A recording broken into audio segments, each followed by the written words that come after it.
Hi guys, today we're going to be ranking the worst to best assault rifles in Call of Duty Black Ops Cold War.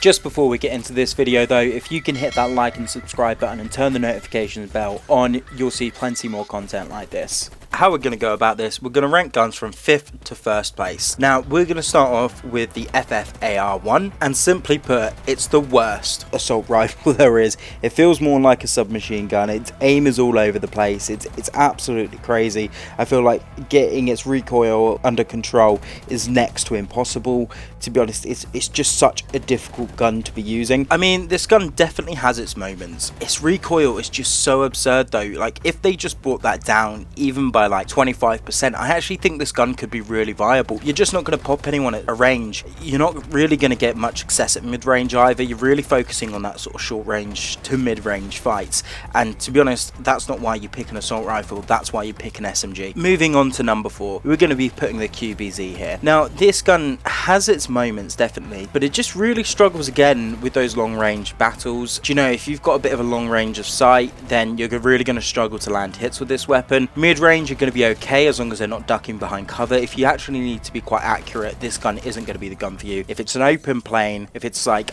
you know, running between the map in Nuketown, then it's going to be fine. But if people just have their heads out on display, you're going to struggle to kill them. For me, an assault rifle's got to have some decent range about it, and this one just doesn't really have that, and it's really just stuck in the mid-ground fights. And you might get away with some short ground fights, but to be honest, you might as well be taking an SMG at that point. Now let's move on to number 3. We've got the XM4.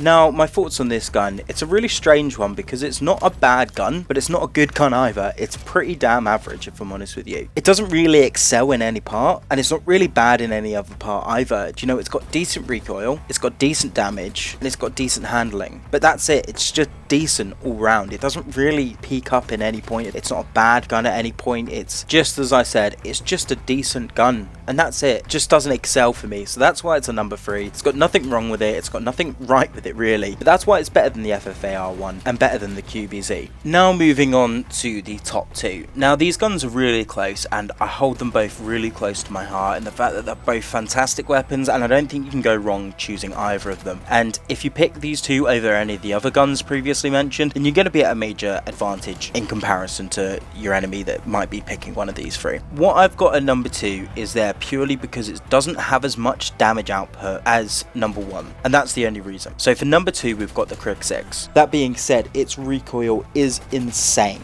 You can shoot across the largest maps and you're gonna hit them in the head every single time, and you've just got no recoil. You're gonna hit them at range, and it's not that weak either. It's a decent amount of strength to it.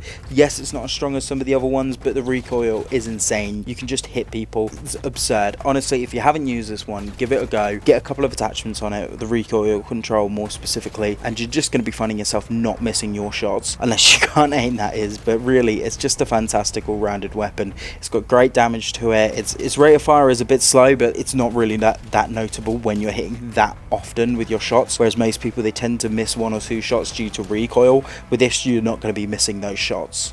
Now moving on to number 1, we're going to be going with the AK-47. For me, this is just the best gun. Its damage is insane, its accuracy is insane. Yes, it's not quite as good as the Krig in the accuracy, but that being said, you rarely find yourself in situations where you need accuracy that accurate, and to be honest, the AK-47 would definitely get you there in most situations. And it's just a crazy jack of all trades, to be honest. You're going to find great damage up close, and you can find yourself rivaling different guns in that sort of situation, and you're going to be finding yourself great in the mid-ground. Really reliable gun there, and it's really great at those long-range battles as well. It's just a fantastic weapon. I've seen in some of the professional scrims, they've got gentlemen's agreements. I think it's in EU to to not be using this gun, which says a lot about the weapon. To be honest, it's a really crazy weapon. It's just fantastic. Its rate of fire is a little bit slow, but you know, it makes up for it in the damage, and you're just going to be hitting so consistently. I've got some of my best streaks on this weapon.